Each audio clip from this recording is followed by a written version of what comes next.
Amigos de Realidades, sean todos bienvenidos.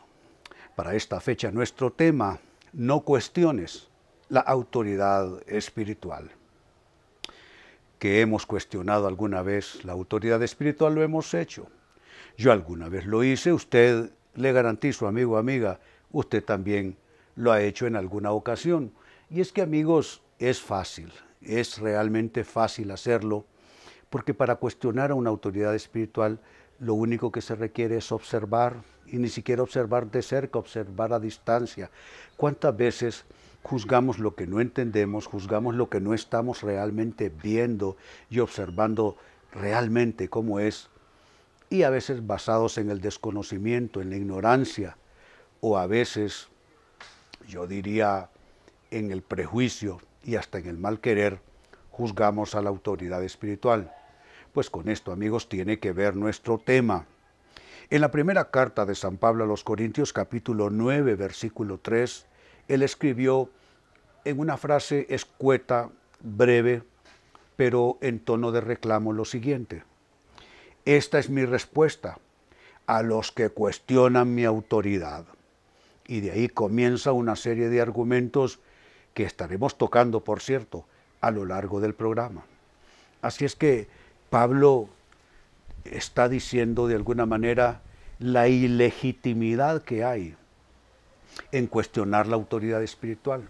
Es absolutamente absurdo, es absolutamente antibíblico.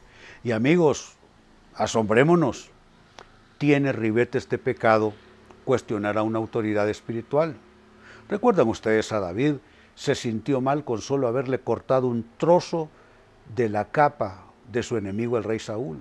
Y digo, pero ¿cómo yo puedo atentar contra el ungido de Dios?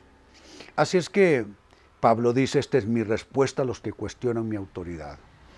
Y precisamente a partir de este minuto, amigos, quiero darle los argumentos bíblicos, no argumentos de René, los argumentos bíblicos y muy específicamente argumentos paulinos de no cuestionar la autoridad espiritual, sobre no cuestionar la autoridad espiritual.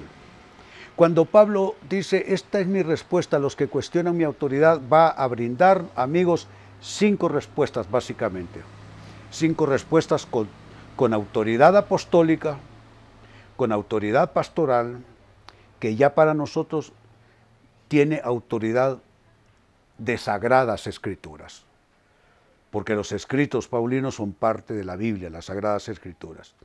Entonces, ¿cuáles son esos argumentos bíblicos sobre no cuestionar la autoridad espiritual? El primero de ellos. Dice en 1 Corintios capítulo 9 y verso 4, que es lo que Pablo comienza a decir, leímos en la introducción, amigos, del versículo 3. Ahora en el versículo que sigue, el versículo 4, dice él, ¿acaso no tenemos derecho de hospedarnos con ustedes y compartir sus comidas? ¿Qué está diciendo Pablo? Está diciendo, y esto definitivamente puede ser que va a ser cuestionado por los que no conocen las Sagradas Escrituras. Pablo está diciendo que los que sirven en el altar de Dios, que los ministros del reino de Dios, tienen el derecho a sentarse a la mesa de la gente y que se les comparta el mismo plato de comida que están comiendo los dueños de casa creyentes. Amigos, definitivamente las reglas de este mundo son completamente diferentes y quizás yo debo decir contrarias a las reglas del reino de Dios. En el reino de Dios, desde la época de sacerdotes, levitas, pasando por la época de los profetas, hasta llegar a la época de los apóstoles y aún a nuestras épocas, este es un argumento válido. Lo reitero, dice Pablo, ¿acaso no tenemos derecho? Y mire qué palabra utiliza él, derecho, de hospedarnos con ustedes y compartir sus comidas, compartir sus alimentos. El derecho a ser hospedado por aquellos a los que se está sirviendo en el Señor. El derecho dado por Dios de poder sentarse en la mesa. Si no tiene este siervo un plato de comida, que se lo pongan en la mesa aquellos a quienes Él está sirviendo. Así que este es el primer argumento bíblico sobre no cuestionar la autoridad. Segundo argumento bíblico de no cuestionar la autoridad. Él siguió escribiendo en el versículo 5, primera a los Corintios 9 y verso 5. No tenemos derecho, y note que vuelve a introducir de nuevo el vocablo, derecho. Cuando usted tiene un derecho, ese derecho no le puede ser abrogado así nada más, no le puede ser ignorado su derecho. Dice, no tenemos derecho a llevar con nosotros a una esposa creyente, como lo hacen los demás apóstoles y los hermanos del Señor, y como lo hace Pedro. Mire qué tremendo argumento, tenemos derecho a estar casados, dice. Y menciona a los demás apóstoles, y cerrando el círculo menciona a los hermanos del Señor, que la tradición cristiana dijo que no eran hermanos de Jesucristo en carne, sino que eran primos suyos, porque en las épocas bíblicas se le llamaba hermano a los primos. Mire, no estamos para discutir, ¿no? Pero la Biblia dice que eran hermanos de Jesucristo, y eso lo único que indica es que José y María tuvieron hijos luego de esta primera concepción de Jesucristo de manera milagrosa por poder y gracia del Espíritu Santo. Y lo cierra todavía más y dice, y como lo hace Pedro, porque quizá hay gente que no lo sabe, San Pedro estaba casado. Hay una escritura en los evangelios que dice que la suegra de Pedro estaba en casa enferma y que Pedro, que tanto apreciaba a su suegra, llevó a Jesucristo para que orara por ella y él la sanó. Entonces, ¿qué sucede? Hay círculos en los cuales se ve mal que un ministro tenga hijos como tienen los demás, tenga un cónyuge como tiene todo el mundo, porque no sé qué es lo que esperan de un ministro de Dios. Lo que le ha hecho la tradición religiosa a los ministros de Dios es que los dejó sin cónyuge. Y no creo que esto es un tema de santificación, de consagración, no. Lo que hay es un tema político, institucional. Claro, si un ministro tenía esposa, si tenía hijos, entonces ellos iban a reclamar por herencia quizás las tierras, la casa en que ese ministro vivía. Entonces, institucionalmente no le convino a la clase religiosa superior. Entonces se declaró que no debían de tener cónyuge. Y lo que se hizo con eso es generar un padecimiento a hombres y mujeres que tienen la vocación de servir a Dios, pero no tienen la vocación de ser célibes. La historia es la que va a determinar hasta dónde eso estuvo mal, ¿no es cierto? Así es que dice Pablo, nosotros, ¿acaso no tenemos derecho a llevar con nosotros una esposa creyente como lo hacen los demás apóstoles y los hermanos del Señor y como lo hace Pedro? Tercer argumento bíblico sobre no cuestionar la autoridad. Sigue escribiendo él en el verso 6. Primero a los Corintios 9 y verso 6. O Bernabé y yo somos los únicos que tenemos que trabajar para sostenernos. Porque hay quienes lo toman como un abuso que hayan ministros de tiempo completo. Y que entonces, por consiguiente, se dediquen solo a eso, no tomen trabajos seglares o seculares, como dicen algunos. Y entonces, óigame, aquí estoy hablando del prejuicio, de pronto, ya no en términos de una iglesia tradicional, sino los prejuicios de una sociedad. Hay quienes se atrevan a decir que un ministro de Dios es un vago, que no quiere trabajar. Ya quisiera yo que supieran algunos de esos críticos lo que es servir a Dios y lo que es servir al pueblo de Dios, que no es cosa fácil, porque el pueblo de Dios no es cosa fácil. Entonces dice Pablo, o Bernabé y yo, que Bernabé ¿qué le digo? Su mancuerna en los primeros años de Pablo en su ministerio.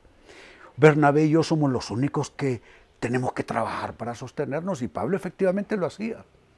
Pablo, para no estar en esa controversia, estar soportando las tonterías de las opiniones sin sentido, Pablo lo que hacía es que se dedicaba a hacer carpas. Ese era su oficio. Todo un intelectual. Y se volvió un artesano, porque hasta cierto punto le colmaba la paciencia esa crítica y ese cuestionamiento a él como autoridad espiritual por esta causa. Cuarto argumento bíblico acerca de no cuestionar la autoridad espiritual, escribe él en 1 Corintios capítulo 9, verso 7. Todo esto es un escalonamiento de argumentos basados en el texto con que iniciamos, que Pablo dice: a los que cuestionan mi autoridad, esto es lo que tengo que decirles. Pues, número 4, esto es lo que él tiene que decir, 1 Corintios 9, 7. ¿Qué soldado tiene que pagar sus propios gastos? ¿Qué agricultor planta un viñedo y no tiene derecho a comer de su fruto? ¿A qué pastor que cuida de su rebaño de ovejas no se le permite beber un poco de la leche? Está diciendo que nadie puede a sus propias expensas vivir. Entonces saca diferentes ejemplos. Habla, en principio, de un soldado.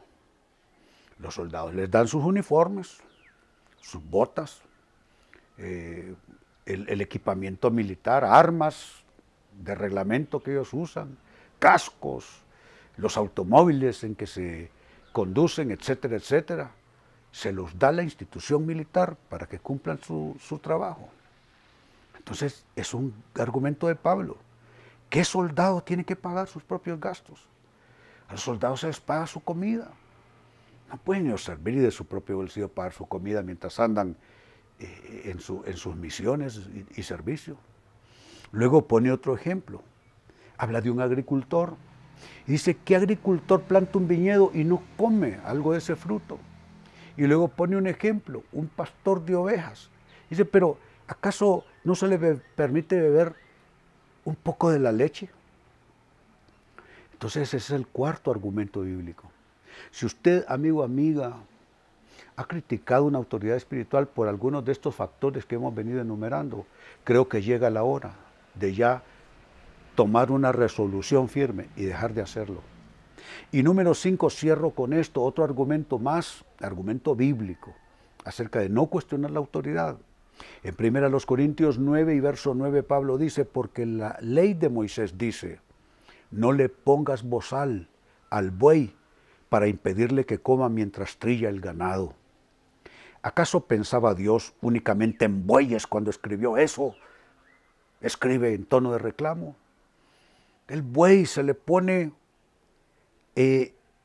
todos esos artefactos propios del campo cuando se está arando.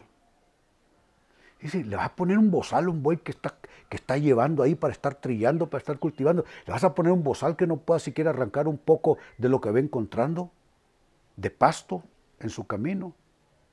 Y añade: se escribió Dios esto pensando en bueyes. Dice literalmente: ¿acaso pensaba Dios únicamente en bueyes cuando dijo eso? Por supuesto que no.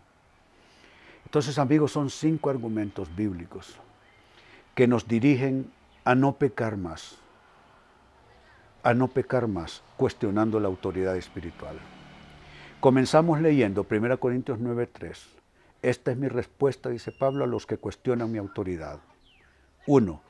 ¿Acaso no tenemos derecho de hospedarnos con ustedes y compartir sus comidas?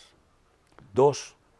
¿No tenemos derecho a llevar con nosotros a una esposa creyente, como lo hacen los demás apóstoles y los hermanos del Señor, y como lo hace Pedro?